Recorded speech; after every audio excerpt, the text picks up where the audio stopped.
Merhaba değerli izleyiciler. Yine bir Dengemi programıyla sizlerleyiz. Ben Şermin. Bugün aslında Anneler Günü.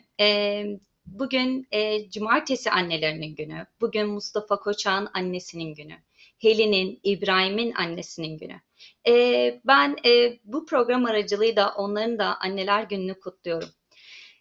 Değerli izleyiciler, bugün de çok değerli bir konuğum bizlerle. Bugünkü konuğum akademisyen, dansçı, koreograf ve etnomüzikolik. Fethi Karakeçili bizlerle. Sayın Karakeçili, hoş geldiniz programımıza.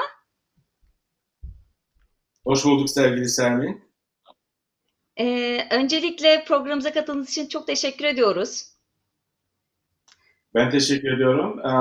Botan Production olarak beni davet ettiğiniz için, burada bulunduğum için sizlere yürekten teşekkür ediyorum. Bu arada bugün Anneler Günü.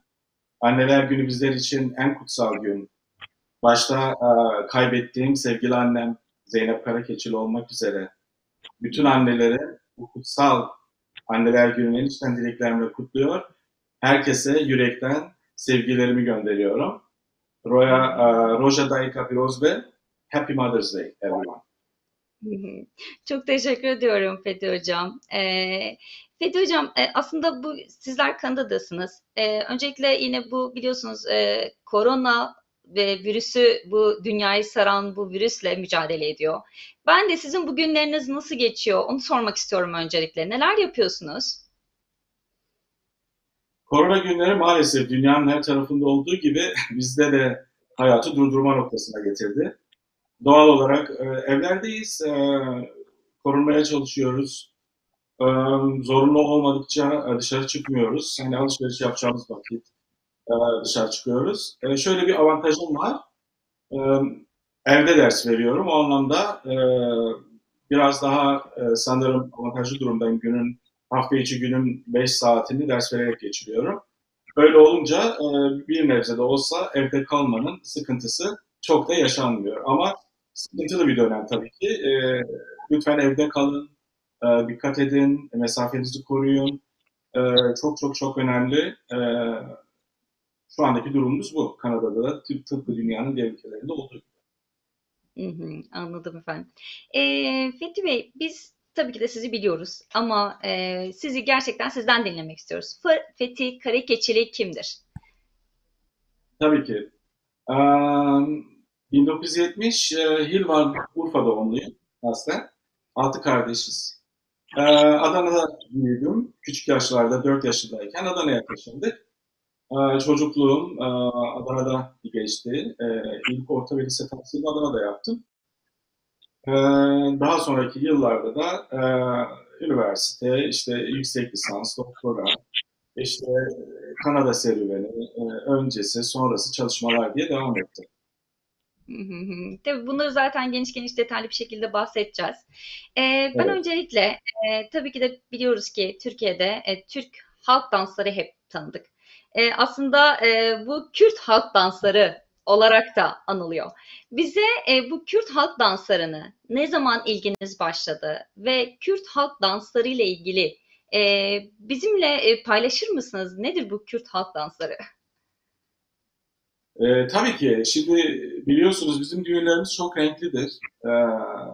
Ben Adana'da büyüdüm ama Adana'da e, yoğunlukla Urfalıların olduğu, Kürtlerin yoğun yaşadığı bir bölgede, bir semtte büyüdüm.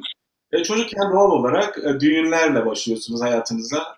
Düğünler e, Kürt kültüründe, Türk kültüründe ya da gerçi bütün kültürlerde e, en önemli unsurlardan biri. Hangi düğüne giderseniz gidin bugün. E, Birbirine benzerlikleri var. Bizim düğünlerimizin hepsi birbirinden daha güzeldir. Ama benim başlamam o düğünlerimizde e, 5-6 yaşlarındaydım. İşte sonlardan tutarak böyle halayların sonunda. Şimdi biliyorsunuz bizim karakteristik halk oyunlarımızda bir serpeşi var, bir de poçik var. Yani ekip başı ve ekip sonu dediğimiz. Biz çocuklar hep böyle sonlara doğru itilirdik. Git sen sonda tut, git sen sondan başla. Biz de öyle sondan tuta başladık düğünlerle.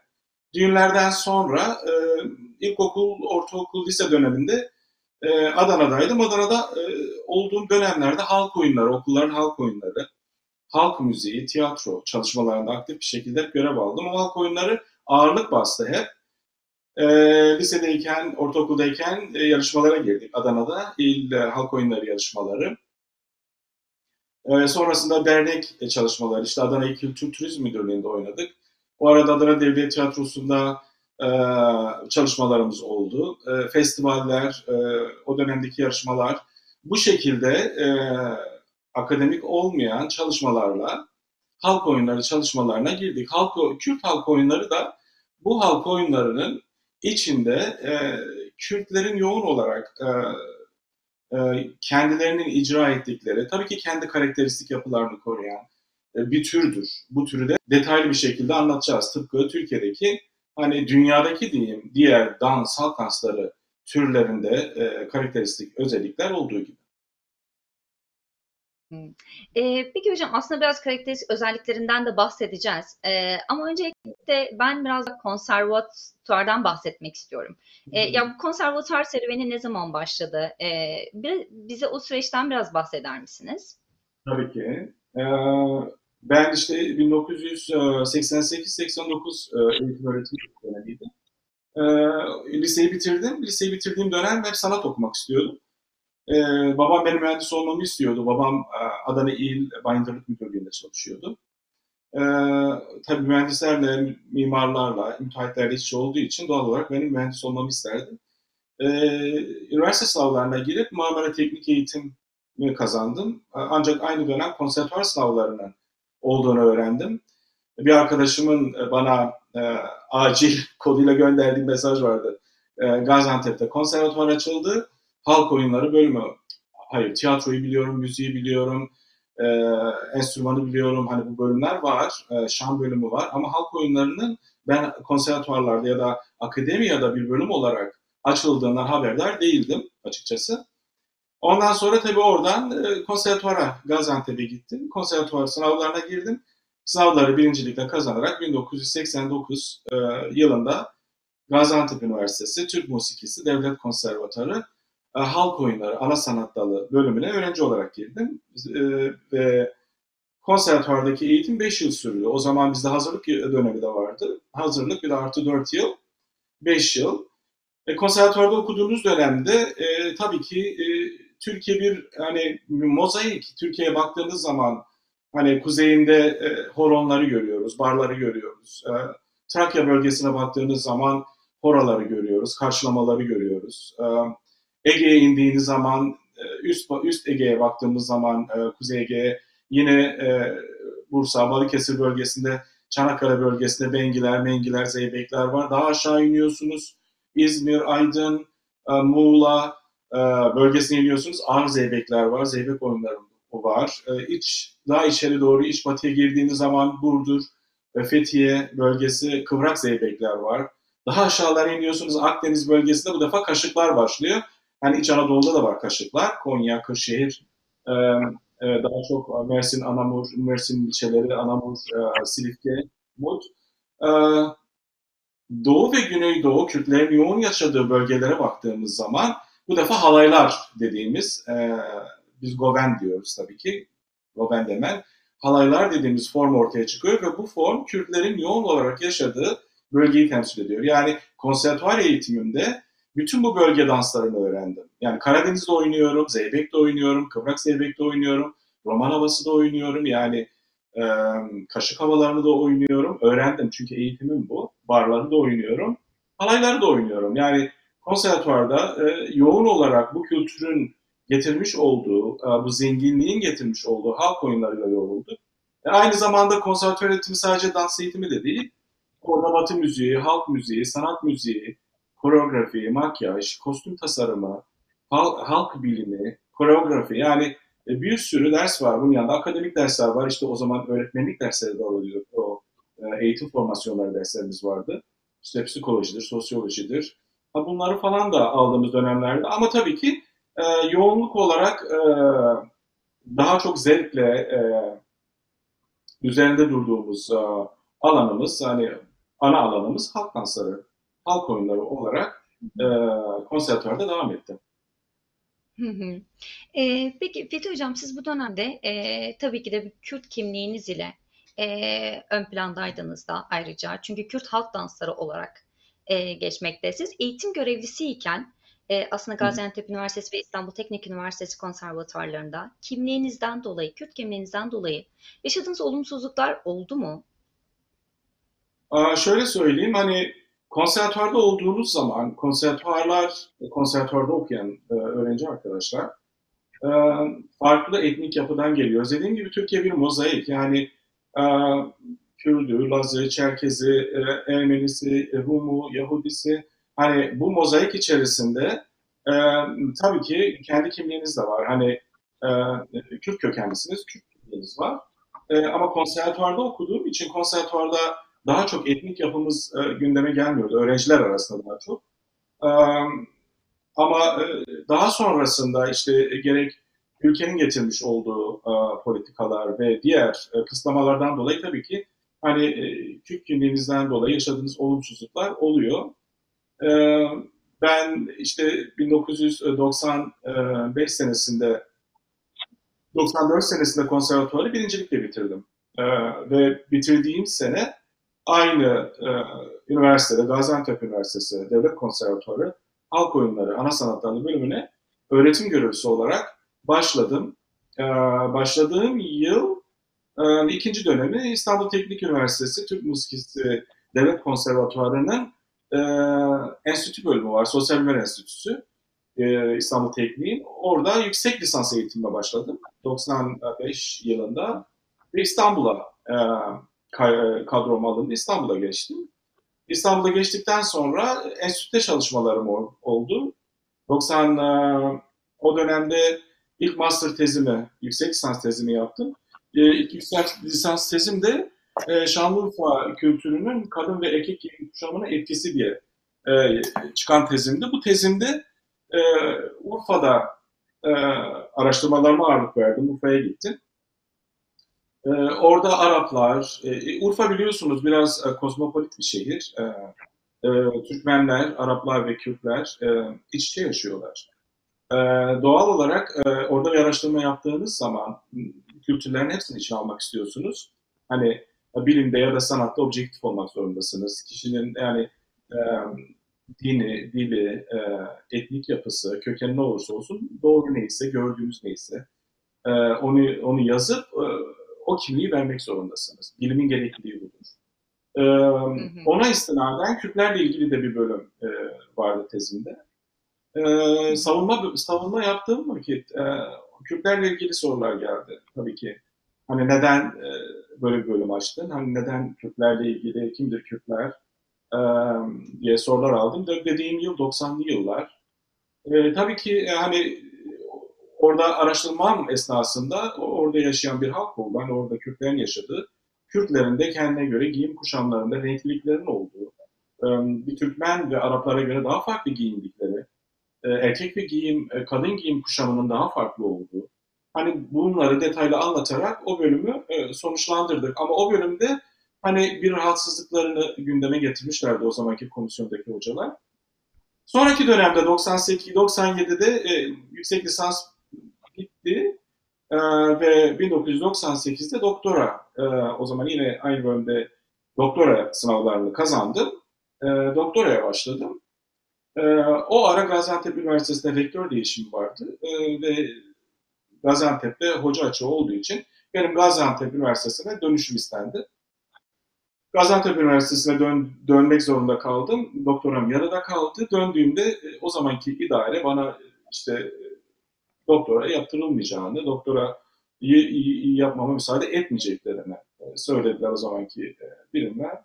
E, Sebebini biliyordum çünkü doğal olarak Urfalısınız, Hilvanlısınız.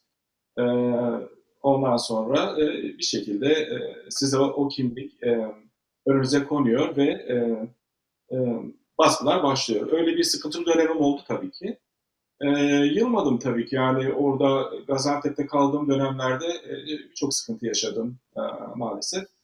E, Etnik kimliğimden dolayı siyasi olarak hani zaten sanatın içindeyseniz ve akademinin içindeyseniz sizin siyasetle bir alakanız çok da olmuyor. Çünkü işinizi yapıyorsunuz ama maalesef işinizi yaptığınız zaman ya da işinizde başarılıysanız bu sıkıntı veriyor karşı tarafa ve sizi bu defa etnik kimliğinizle ya da hiç öne çıkmayan siyasi kimliğinizle vurmaya çalışıyorlar. Benim de başıma o geldi orada. Hani ben 28 yaşındaydım, doktoramı yapıyordum. Ne bileyim İstanbul'da kaldığım dönemlerde gördüğünüz gibi birçok ödül var arkamda. Bunların birçoğu orada çalışmalar Hı hı. yaptığım dönemde aldığım ödüller.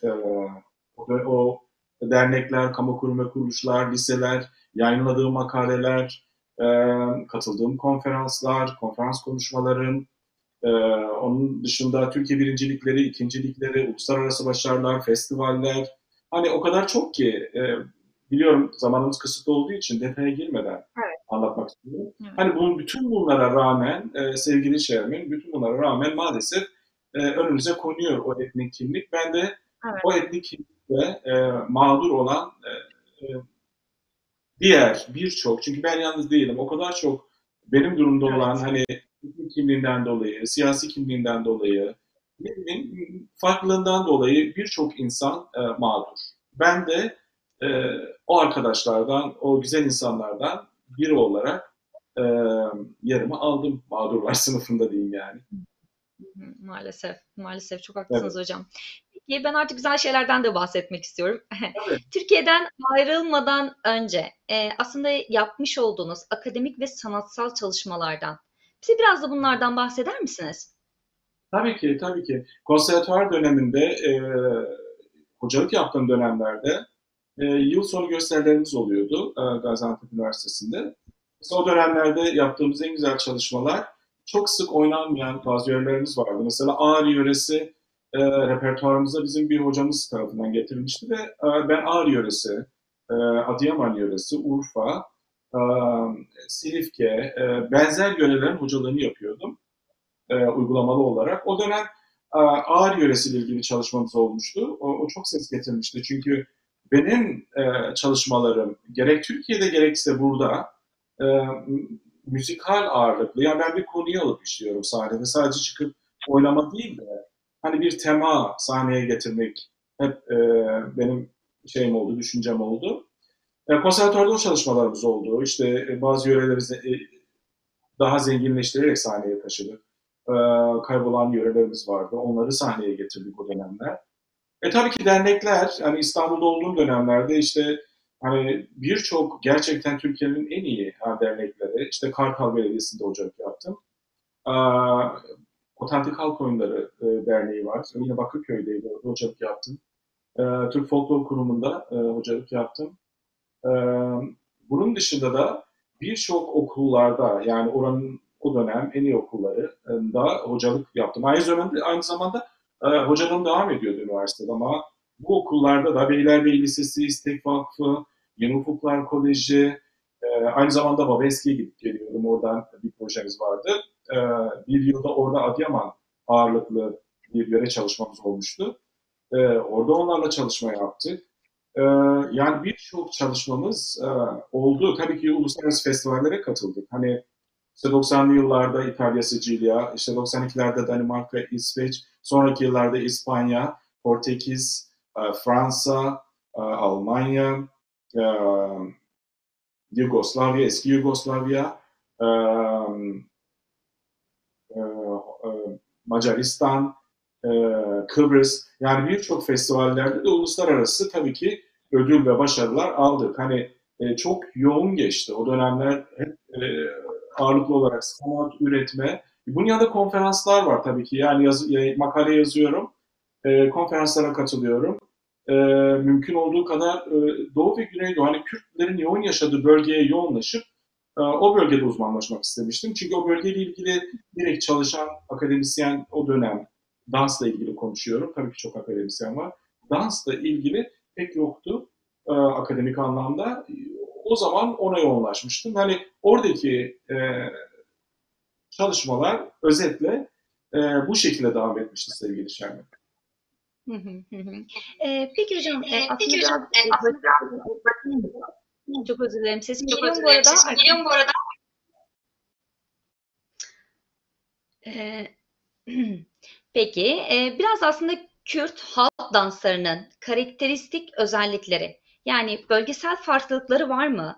Bu farklılıkları bize açıklayabilir misiniz? Tabii ki. Kürt halk dansları genel anlamda halay formunda Kürtçesi govend dediğimiz formda oynanan oyun türüdür. Şimdi dediğim gibi Türkiye'de mesela barlar ellerden yukarıdan tutularak oynanan ya da kendi karakteristik özelliği olan oyun türleridir. E, ne bileyim zeybekler daha farklı formda oynanan oyun türleridir. Kürt halk oyunlarında halay formları daha çok e, bizim oyunlarımız iç içe ve tutunarak oynanan oyunlar. En büyük özelliğimiz bu. Diyeceksiniz ki Bulgaristan'da da var, Yugoslavya'da da var. Eski Yugoslavya yani orada ayrılan bütün ülkelerde var. Yani bizim Kürt halk oyunlarının karakteristik yapısı Trakya'daki, Balkan bölgesindeki danslarla el tutuşları olarak, form olarak Yunan dansları da dahil olmak üzere çok benzer. Çünkü İskender'den kaynaklı The Great Alexander e, o bölge, o dönemlerde bir kültür etkileşimi, bir kültürel etkileşim olmuş. Kürt dansları e, bizde sadece tutuşlara örnek vereyim yani bizde. Bizde şu tutuşlar var, parmak ucunda tutuşlar var. Bizde geçmeli tutuşlar var yan yana. Bizde omuz üstü tutuşlar var. Bizde arkadan bu sırt bölgesinden tutulan tutuşlar var. Yani Evet. bizde o kadar çok kol tutuşları var ki ama bizim danslarımız hep birbirine tutunarak. Çünkü bölge itibariyle dağlık, sert dağların, kayalıkların olduğu, ikliminin sert olduğu bir bölge. Doğal olarak hep iç içe tutunarak, hep iç içe bir şekilde yaslanarak bizim oyunlarımız icra edilmiştir. Bizim mesela Kürt halk oyunları dediğimiz zaman sololar pek yoktur. Evet sololarımız biz şimdi baktığımız zaman kadın sololarımız var. İkili düetlerimiz var. İşte yapılan kavga sahnelerinde, şey sahnelerinde oluyor. Ama bizim en büyük özelliklerimiz danslarımızda. E, burada öğrettiğim zaman mesela en zorlanılan nokta bizdeki omuzlar. Çünkü bu bizim karakteristik Kürt danslarımızdaki en önemli oyun. Kürtlerdeki omuzların yukarı aşağı gidip gelmesi. Hani bu Hmm. diğer dans türlerinde pek yaygın olmayan bir tür. Mesela şu bu formda bir dansı oynadığınız zaman karşı taraftaki baktığında çok basit görünüyor. Şimdi ben burada çalışıyorum ya yabancılarla. Bunlar hep halk dansları oynuyorlar. Şimdi ben Evet. yapıyorum. Diyor ki, "Oh, it's very easy." Yani çok kolay. Hemen geliyorlar bu defa olmuyor. Böyle yapıyorlar. Hani bir omuzları yukarı çıkıyor, bir elleri iniyor. Ya diyor ne kadar zormuş. Hani bizdeki o biz doğuştan gelen bir şey herhalde. Girdiğimiz zaman omuzlar hemen çıkıp o yukarı aşağı. Bizdeki bu mıllani oyunlarımız dediğimiz hani omuza dayalı oyunlarımızda bu çok yaygın. Bunun yanı sıra bizde bir de bar geçiş oyunlarımız var. Mesela Kars ve e, Ağrı hem halay formunda oynanıyor hem de barlar var. Hani barlar dediğimiz ayakların böyle sert atıldığı, kolların yine böyle yukarı çıktığı, barı içine alan, hani bar türünü içine alan oyunlarımız da var. Yine bizim oyun türlerimizde sözlü oyunlarımız var. Mesela özellikle Botan bölgesine gittiğimiz zaman işte dengbejler tarafından bazen legeri deriz. Mesela biri söyler, diğeri tekrar eder. Erkeklerde, erkek oyunlarında bunlar ön plana gelir ve oynanır. Kadınlarda, kadın oyunlarında bunlar ön plana gelir. Mesela bir kadın söyler, diğeri tekrar eder. Bir erkek söyler, diğer erkekler tekrar eder. Ya da grup erkekler söyleyebilir. Özellikle yani Codemerk yani Hakkari ve Van bölgesi, o Şırnak, Cizre Botan o bölgelerde Cizre, Mardin'in belli bir kesimi bu tarz oyunları yoğun gördüğümüz bölgelerdir. Aynı zamanda Batman'a bakıyorsunuz, Siirt'e bakıyorsunuz. Yine Cizre ve o bölgeye, Mardin'in belli bölgelerine baktığınız zaman bu defa rebap giriyor devreye. Kemençeyle oynanan oyunlarımız var. Yani bu apayrı bir zevk orada yine. Ama o kadar güzel ki o oyunların şimdi sözlerini dinlediğiniz zaman sözlere göre oyun oynanıyor. Ve oyunun formları kadın oynadığında farklı bir form alıyor, erkek oynadığında farklı bir form alıyor. Kadın ve erkek oynadığında farklı bir forma bürünüyor. Şimdi bizdeki diğer bir zenginlik de o bölgede hani mesela İran var, işte Irak var, diğer çevremizdeki ülkelere bakın. Ama o ülkelerdeki Kürtler de mesela İran'daki Kürtler, Irak Kürtleri, Suriye'deki ya da Türkiye'deki Kürt kültürüne ve yaşayan bölgenin kültürüne baktığınız zaman o formlar da oradakilerden farklı. Hani bizde bir de kadın ve erkek birlikte oynar. Hani o bölgede kadın ve erkeğin birlikte oynadığı en nadir kültürlerden biri Kürt kültürü. Hani Evet. bizim formlarımız o anlamda o kadar zengin ki dediğim gibi zamanımız çok kısıtlı. Sadece bir formu Evet. anlatırsanız 200 Evet. saatte bitiremezsiniz. Ama bu bizi diğer formlardan ayıran en önemli özelliklerimiz. Tabii bizim bir de ayak atışlarımız var. Bizim danslarımızın içerikleri var. Her dansın bir anlamı, bir tarihi, bir geçmişi var. Hani Hı hı. öyle bir günde çıkan danslar değil. Bir tarih Evet. yatıyor. Her dansın altında bir tarih yatıyor. Bir altyapısı var, bir gelişmişliği var, bir doğuşu var. Hani çok Evet. derin bir kuyu, bir hazine. Kürt halk dansları da o anlamda o bölgenin en zengin kültürlerinden biri. Ama şu ayrıntıyı geçmeyeceğim.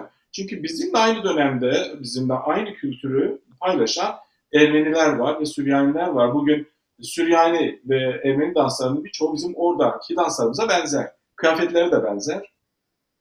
Tek Evet. farkı kıyafetlerdeki nüanslar. Mesela Süryanilere baktığınız zaman Süryani erkeklerin kıyafetlerinin üst tarafında tüyler görürsünüz. Hani bu Botan bölgesinde giydiğimiz şalın şepik giyerler. Ee, ama buradan tüy yükselir ve kama ve şey koyarlar böyle belirgin olarak. Ellerinde de kılıç olur. Ha dersin bu Süryani tarzında oynuyor. Süryani. Kadınların da giyiminde sadece bir fistan giyerler. Bizim bindallı dediğimiz Türkçesi. Fistan böyle üstü işlemeli.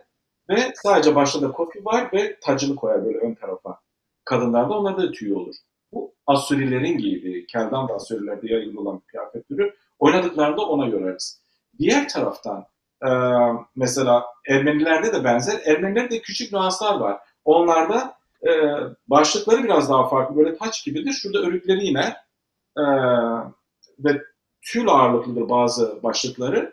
Erkeklerinki de tamamıyla bizim giydiğimiz kıyafetlere çok benzeyen, sadece motiflerinde farklılıklar olduğu için farklılaştırabildiğimiz e, kültürlerdir. Ama dediğim gibi mesela Şeyhani biz de oynuyoruz, Asuriler de oynuyor, Ermeniler de oynuyor. Ee, ne bileyim Karzani biz de oynuyoruz. Ermeniler de oynuyor. Hani bu Evet. kültürü paylaştığımız kültürler de var ama dediğim gibi bizim halk danslarımız gerçekten bir hazine. İl il, ilçe ilçe, köy köy gittiğiniz sürece açılan bir derya. Ee, Evet. anlat bitmez. Karakteristik Evet yapıları dediğim hocam. gibi tutunarak oynanan oyunlar. Daire formunda, yarım daire formunda, düz halay formunda oynanan oyunlar. Sırttan, belden, omuz üstünden, parmaklardan tutunarak süre giden oyun türlerinden e, en zenginidir Kürt halk oyunları. Hı hı. Peki hocam, aslında bölgesel olarak baktık olaylara. Ben biraz da çok kısaca söyleyebilir miyim? Kürt düğünlerinin karakteristik özelliklerini aslında biraz dinlemek istiyorum. E, Bunu bizimle paylaşır mısınız? Hı Şeyde yani buradaki Kürt düğünleri mi, hani diasporadaki Kürt düğünleri mi yoksa iyi mukayeseli mi anlatayım? Aslında mukayeseden biraz bahsetmiştim ama yani e, Kürdistan, yani aslında Türkiye'de biz diasporadayız. Sizler burada Evet. görüyorsunuz. Bir de Türkiye'de olan aslında yapılan düğünlerimiz. Bunları böyle kıyasladığınızda nasıl bir aslında görsel çıkıyor? Nasıl görüyorsunuz siz bunu? Kürt düğünleri de yine Kürt halk dansları olduğu gibi, Kürt müziğinde olduğu gibi tabii ki farklılıklar gösteriyor. Şimdi e, benim şu andaki çalıştığım konu Kürt düğünlerinin gelişimi, değişimi, etnografik olarak yansımaları, bölgedeki icrası ve diasporadaki uygulamalar üzerine çalışıyorum. Tezimi de o noktada yazıyorum. Ben şu anda işte daha önce söylediğim gibi Türkiye'de e, buradaki akademik çalışmalarıma daha gelmedik değil mi Şermin'ciğim? E, Hocam daha gelmedik. Bu en son sorum. Zaten bundan sonra artık Kanada'dan bahsetmek istiyorum. Tamam, böyle bir sorunuz var tamam. Çünkü sırayla gideyim istiyorum. E, Evet. düğünlerimiz, bölgede düğünlerimize gittiğimiz zaman ben o düğünlerle büyüdüm. Benim annem, anne tarafım, dayılarım halk oyuncuydular. Hepsi çok güzel oynarlardı. Annem de çok güzel oynardı. Öyle olunca hani böyle bölgede bilinen bir aileydi. E, oynadıkları zaman o bölgenin, o yörenin türünü, rengini vererek oynarlardı. Ben o tür ve renklerin içinden gelen biri olarak büyüdüğüm için düğünlere gittiğimiz zaman e, davul zurna ağırlıklı oynanan oyunlarımız vardı. Ya da dediğim gibi rebap yani kemençeyle oynanan oyunlar vardı. Bazı oyunlarımız da billur ve defle, arbeneyle oynanıyor. Hani mesela e, oyunların icrasına baktığınız zaman şimdi düğünleri konuşuyorsak, davul zurna ile icra edilen düğünler vardı. Rebap ya da kemençeyle icra edilen düğünler vardı. Ya da eğer ki aile dindar bir aile ise, Sünni ve dindar bir aile ise, mesela bizde Viranşehir bölgesinde, o Siverek'in belli bir bölgesinde e, düğünler kavalla ve ervana ile oynanır. Çünkü zurnanın e, işte şeytanı çağrıştırdığına inanırlar. O yüzden zurna çaldırmazlar. Kavalla defle oynarlar.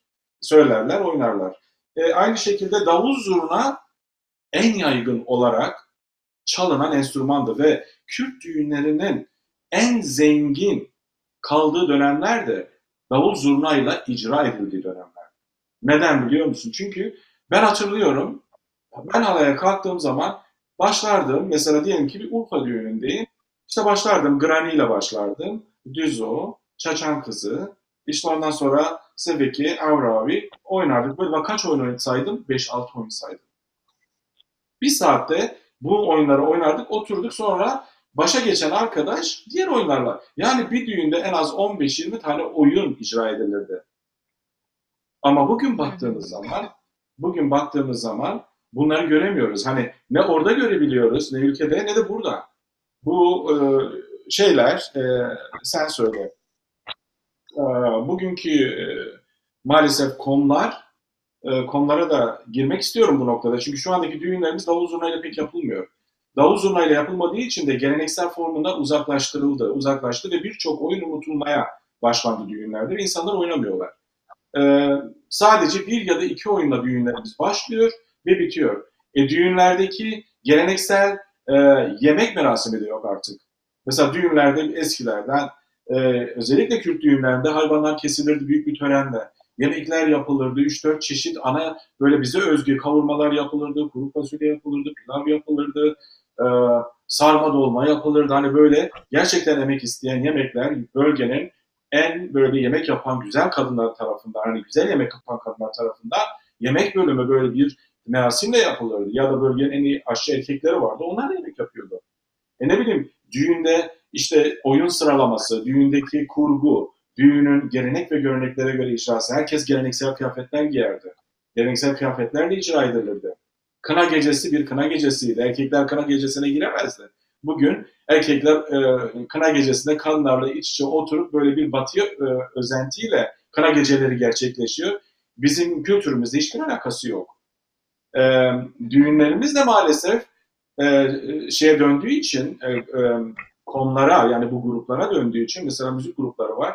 Evet, müziği Türkçe söylüyorlar ama iki dörtlük, dört dörtlük dan dan dan dan dan dan dan hep aynı ritimle gidiyor. Bizde kendiniz oynadığınızda iki dörtlük ritimler var, altı sekizlik ritimler var, 18'lik ritimler var, altı dörtlük var. Yani bizde farklı ritimler var ve danslarımızı o ritimlere göre oynuyoruz. Şimdi orkla çalıyorsa iki dörtlükle gidiyor. Dan dan dan dan dan dan. Bununla 50 tane parça söylüyor. 50 parça ve oynanan bir oyun var. Düğün başlıyor. Delilo bitiyor Delilo. Başka oyun yok. Burada da aynı. Burada da aynı şey. Burada düğünlere gidiyorum. Bir oyun. Yani başlıyoruz. Delilo, Delilo, Delilo, Delilo, Delilo, Delilo. Bitiyor Delilo. İkinci oyun yok. Yani düğünlerimiz tamamıyla değişti. Geleneksel kıyafetler giyen yok. Geleneksel yemeklerimiz yok. Geleneksel o düğün formu yok. E, Hiçbir şey ne orada ne burada. Yani orada olmama sebepleri olabilir. Diyelim ki orada hani belki bazen bazı yasaklar var, bazı kurallar var, bazı şeyleri yapamayabiliyor olursunuz, yapamayabilirsiniz. Ama burada diasporadayız. Hani burada hiçbir engel yok. İnsanlar geleneksel kıyafetlerini giyebilirler, düğüne gidebilirler. Ya düğün yemekleri, ne bileyim, Kürtlerin geleneksel mutfağı o kadar zengin ki. O yemekler olabilir. Yok, gidiyoruz uzun bir süre biz Portekiz mutfağından yemekler yiyoruz işte. küçük mini potato diyoruz. Onun yanına böyle işte slide, roast beef falan filan bunlar geliyordu. Geleneksel Hı kıyafet hı. giyen hiç kimse göremezsiniz. Belki bir ya da iki kişi görürsünüz. Gelinle damadın açılış dansları, İngilizce ya da çok popüler dediğimiz danslar. Halaylarımız dediğim gibi zaten yok. O anlamda düğünlerimiz gerçekten yok olmayla karşı karşıya.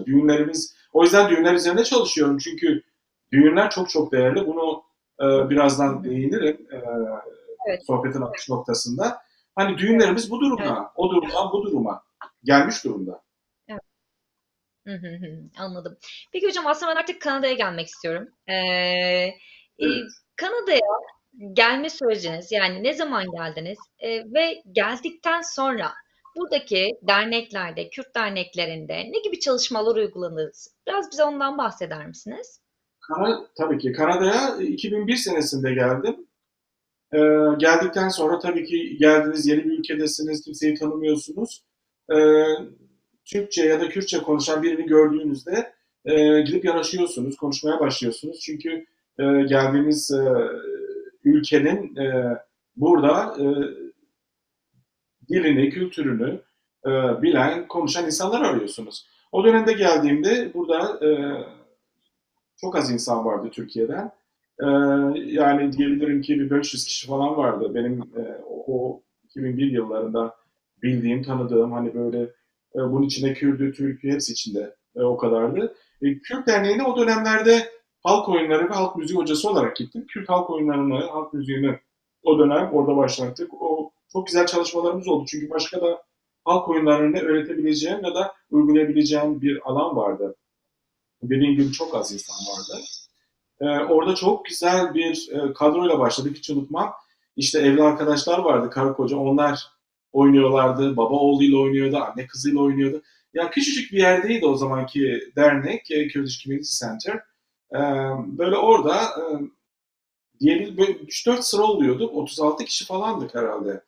Böyle bir giriyorduk. O hareket alanımız dar olmasına rağmen bir iştahla çalışıyorduk. Bir güzel çalışmalar yapıyorduk. O zaman işte Adıyaman yöresi oyunları, Ağrı yöresi oyunları, yine Diyarbakır yöresi oyunları, Ahmet bölgesi. Bir sürü yöre oyunlarını uygulamıştık o zaman. Ve çocuk korosu çıkarmıştık yine o zaman Kürt halk müziği çocuk korosu diye. Üç tane parça yapmıştık. Sözlerini ben yazmış. Çok güzel çocuk. Böyle hayvanları anlatan, hayvan taklitli. Şirin, onların böyle hoşuna gidecek parçalardı. Hı hı. Ve o dönem o çalışmaları yaptığımız zaman gerçekten Ontario, yani biz şimdi Kanada'nın Ontario eyaletinde yaşıyoruz. Ben geldiğimden beri bu eyaletteyim. Toronto şehrinde yaşıyorum. O dönem Toronto'da yaklaşık olarak e, 128 ile 150 arası millet var. E, Ve hepsinin de halk müziği, halk dansları, yani her türden faaliyetleri var. Biz o zaman çok faal olduğumuz için, aktif olduğumuz için festivallere, oraya buraya yere gidip geliyorduk. Ve o dönem yani en aktif 5 gruptan biriydik. Halk oyunları oynayan e, gruptan biriydik. Ve o dönemki geldiğim dönemki çalışmalarım orada başladı ve bu şekilde devam etti. E, Dernek kurum ve kuruluşlar bazında. Hı hı hı hı.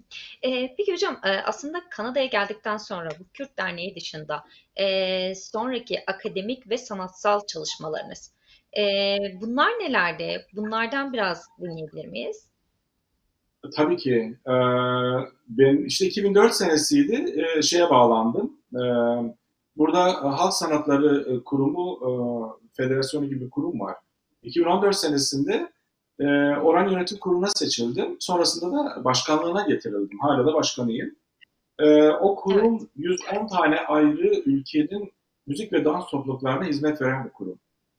Dolayısıyla başkan olduktan sonra buradaki mesela en önemli günlerimizden bir tanesi Kanada Day dediğimiz. Kanada Day, Kanada'nın Evet. hani oluşunun, konfederasyon oluşunun kutlandığı günde onun en büyük organizasyonlarımızdan bir tanesi o. Onun organizasyonu yapıyoruz. Tabii ki kurumdaki diğer arkadaşlarla Kanada Day'de.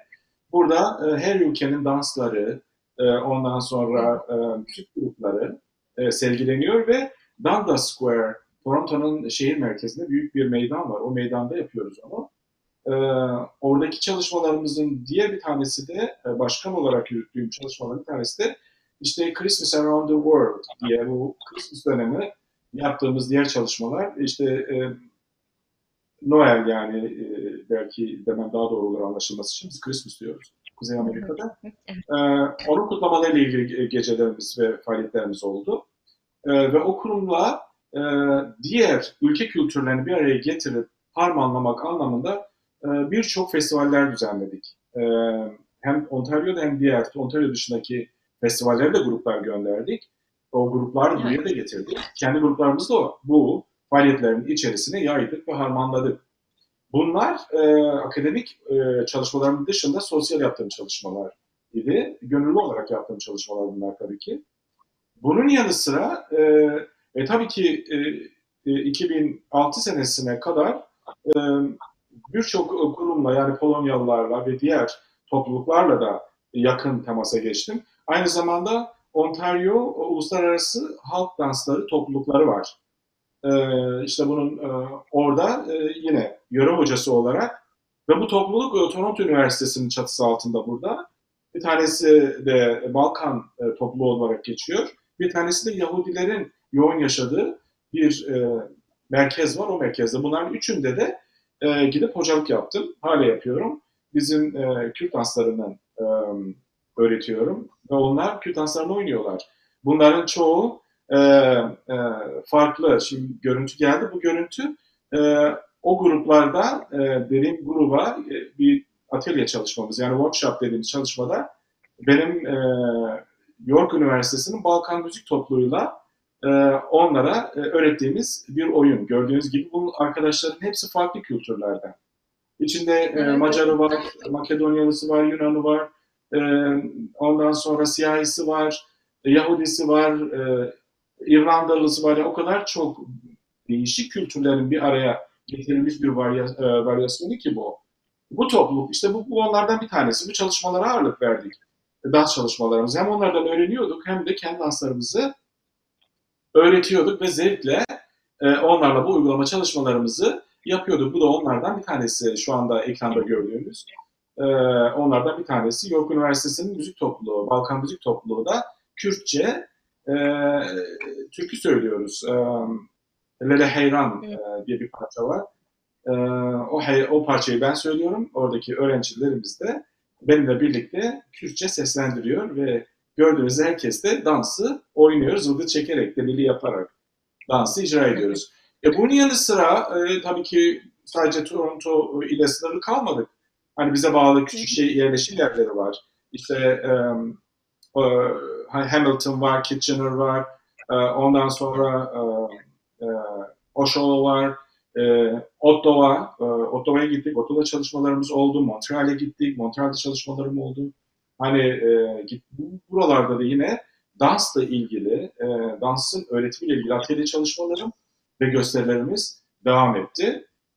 2006 senesinde de York Üniversitesi dans bölümüne yüksek lisans için tekrar başvurdum ve kabul edildim. İkinci yüksek lisansımı yapmak istedim çünkü hem akademik olarak buradaki dans çalışmalarının içine girmek istiyordum hem de akademik kariyerim için terminolojiyi öğrenme anlamında ikinci master'ımı York Üniversitesi dans bölümünde başladım.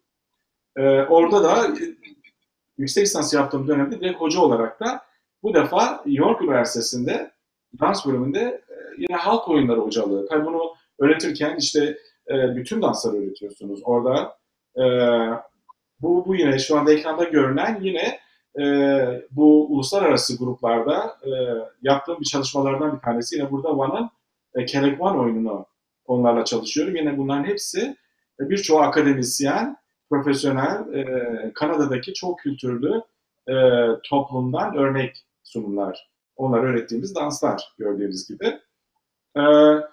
Yani York Üniversitesi'nde bu defa dans bölümünde bale bölüm, yani öğrenciler balet ya balerinler. Bunlara bizim geleneksel danslarımızı verdik. Tabii geleneksel danslarımızı verirken Kürt danslarıyla sadece sınırlı kalmadık. Dediğim gibi dansın dili, kültürü olmaz. Dans danstır, kültür kültürdür. Kimliğini verdiğiniz sürece saygı duyduğunuz sürece.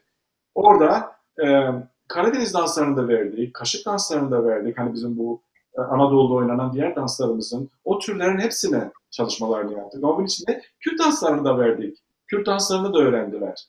E, yani o çalışmalarımız oldu. Onun hemen sonrasında işte oradaki tezim de yine yaptığım dönemde şeydi, işte Kurdish Dance and Identity in Contemporary Turkey diye Kürt danslarının kimliği ile ilgili ikinci yüksek lisans tezim. Çünkü iki tane ikinci master'ım bu. Onunla ilgili bir çalışmam oldu ve orada da 2008'de ikinci yüksek lisansımı bitirmiş oldum York Üniversitesi'nde. Aynı zamanda da orada hocalık yaptığım dönemi de noktalamış oldum dans bölümünde. 2008 senesinde de yine York Üniversitesi müzik bölümünde etnomüzikoloji alanında doktora programına kabul edildim. Ve orada olduğum süre içerisinde de bu defa etnomüzikolojik olarak bu kültürlerin içine girdik ve tabii ki o dönemde York Üniversitesi müzik bölümü de farklı derslerde asistan olarak, bazılarında aktif olarak öğreticilik, hocalık yapmaya devam ettim. İşte asistanlığın yaptığım dersler, girdiğim dersler dünya müzik danslarıydı ve türleriydi. Bunların içinde bütün dünya müzikleri vardı. Türk müziği de vardı. Onun içerisinde Kürt müziğini de açtık bir varyant olarak. Kürt müziği de bu defa öğrenilmeye başlandı. Kürt dansları repertuara girdi. Türk danslarını da öğretiyorduk. Kürt danslarını da öğretiyorduk. Dediğim gibi kültür elçisi sen, herkese hakkını vereceksin. Bizde ayrım yok, biz ayrım yapmıyoruz. Biz herkesin kimliğine saygı duyuyoruz.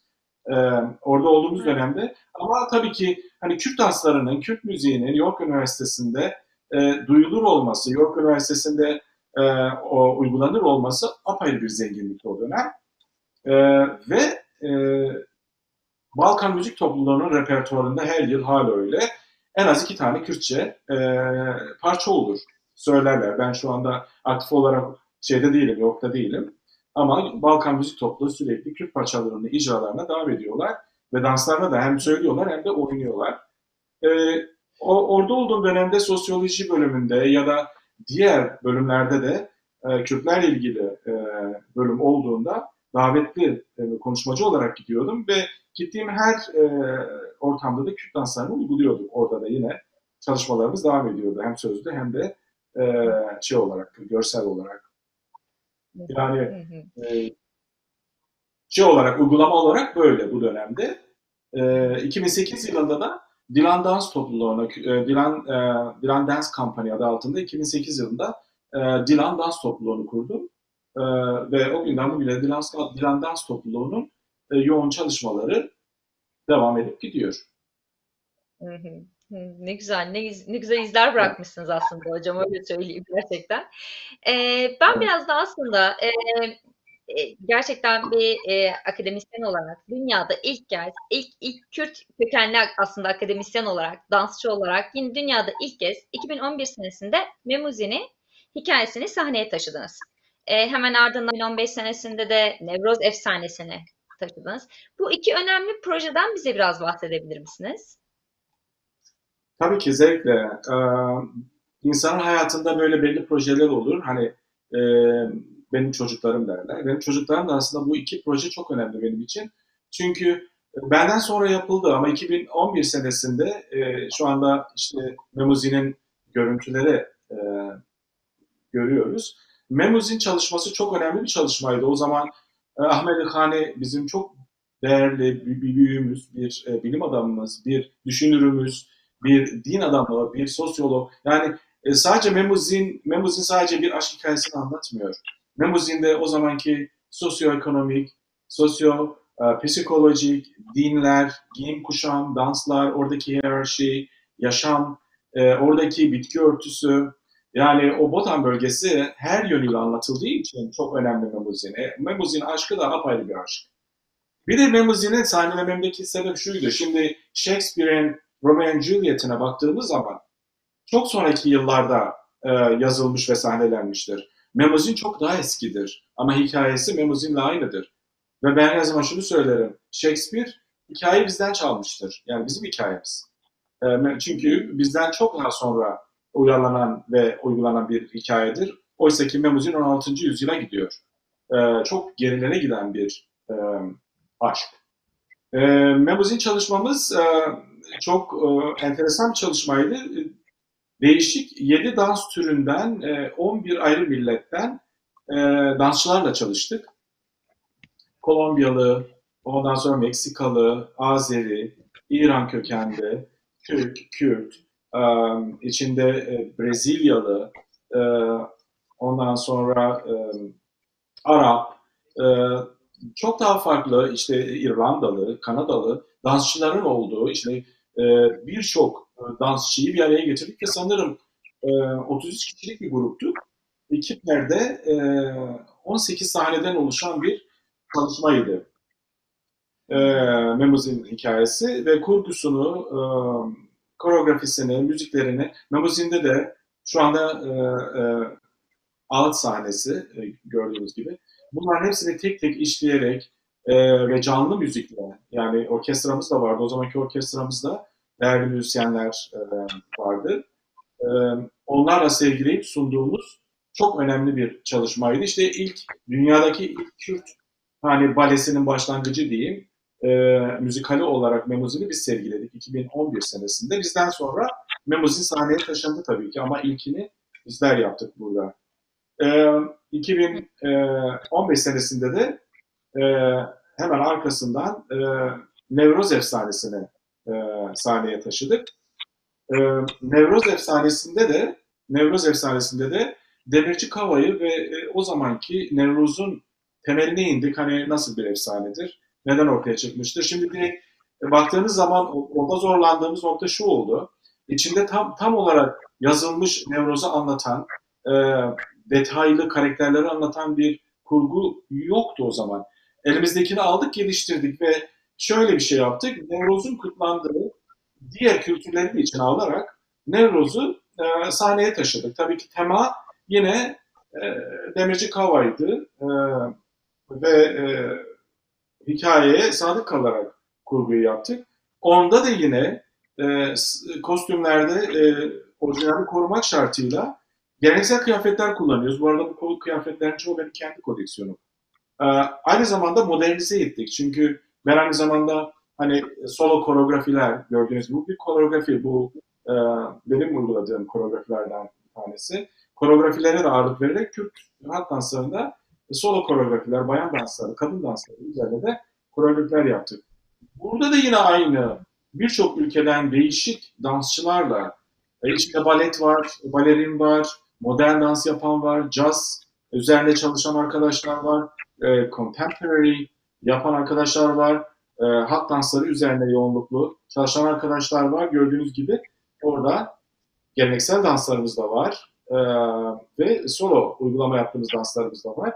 Ve bu efsaneyi de yine bu şekilde 2015 senesinde sahneye taşıyarak ilke Nevruz'u da taşıyarak imza atmış olduk. Ve bu çalışmalarımız çok ses getirdi. Yani biz Memuzin'i sahnelediğimiz zaman 15 ayrı yayın kuruluşu bu çalışmalarımıza yer verdi. Bunun içinde Toronto Star, yani Toronto'nun en büyük gazetelerinden biri. Ondan sonra Now Magazine, ondan sonra Globe and Mail.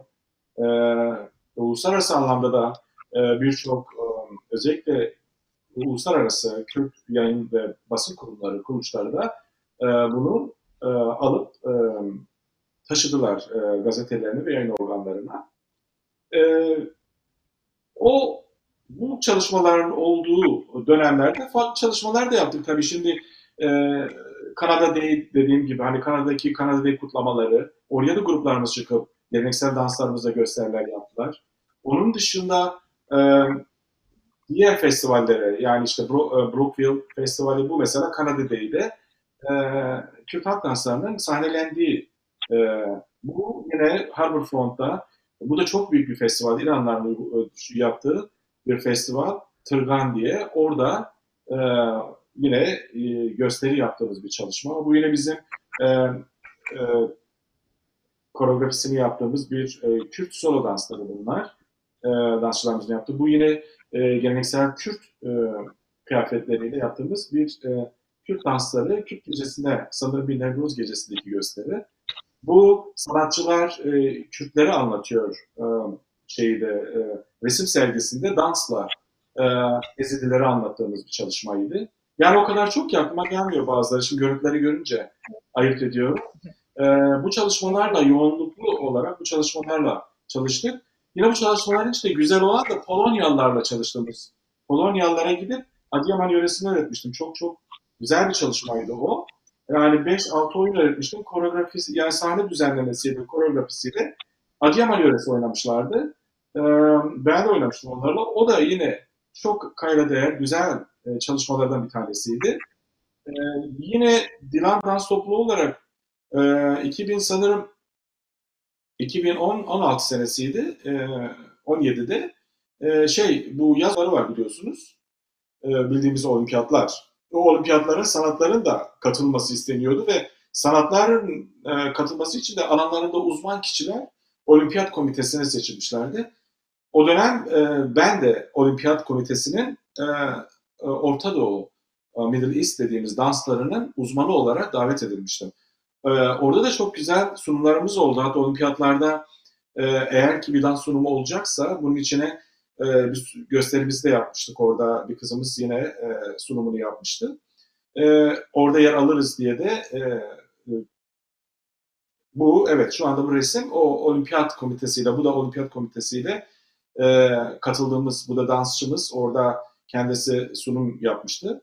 Ve bu çalışmada yine o zamanki birçok basın ve yayın organında hem Dilan olarak hem de dansçımızın sergilediği dans, Kürt koreografisi olarak e, çok çok önemliydi oraya geçmesi. Çünkü olimpiyatlardan bahsediyoruz. Olimpiyatlara hani dahil olmak, olimpiyatların olduğu kuruma gidip konuşabilmek bile büyük bir başarıydı. O anlamda gerçekten çok teşekkür ediyorum. Onlar bizi düşünüp çağırmışlardı. Biz de elimizden geldiğince orada onlara hani Orta Doğu dansları ve müzikleriyle ilgili olimpiyatlarda hani Orta Doğu diyoruz. Çünkü Orta Doğu deyince içine bütün oradaki ülkeler, oradaki değerli toplumlar hani bunun içinde Farsıdır, Arabıdır, Kürdü, Türkü, Çerkezi, Lazı her kim yaşıyorsa o bölgeler herkesin sesi olmak anlamında misyonumuzu orada da yerine getirmiştik. O çok önemli bir çalışmaydı. Evet. Hocam gerçekten Kürt halk danslarının bir saate sığdıramayacağımızı zaten çok iyi biliyoruz. Sizinle konuştuğumuzda da yapmış olduğunuz çalışmalarda da aslında daha önce de konuştuğumuz gibi gerçekten o kadar çok geniş bir yelpazeye sahip ki sizinle saatlerce insan sohbet etmek istiyor ama vaktimiz de çok daraldı. Onun için ben artık programımızın yavaş yavaş sonuna gelirken eklemek istediğiniz bir şey var mı? Onu alıp aslında programımızın sonuna geleceğiz. Ben öncelikle Botan Production'a sizlere beni davet ettiğiniz için çok teşekkür ediyorum. Çünkü Kürt basın ve yayın organları genelde sanat deyince sadece ses sanatçılarını davet ediyorlar. Onun dışında sanatçıları pek kayda alınmıyoruz. Gerek danslar gerekse diğer görsel sanatlarda çalışan arkadaşlarımız da var. Onlar da aynı şekilde. Umarım bu diğer basın ve yayın organları için de bir açılış olur. Bundan sonra bu tür çalışmalara bizlere daha çok yer verirler. Ben size bu anlamda sevgili Gürkan'a ve sana ve Production'a, Botan Production'a çok teşekkür ediyorum beni ağırladığınız için. Bizi dinleyen e, dini, dili, ırkı her kim olursa olsun şu anda zaman ayırıp dinleyen herkese kucak dolusu sevgilerimi gönderiyorum. O değerli annelerimizin ellerinden öpüyorum. Benden küçüklerse yanaklarından öpüp sevgiyle kucaklıyorum. Anneler gününüz kutlu olsun. Barış yılı olsun. Her şey gönlünüzce olsun.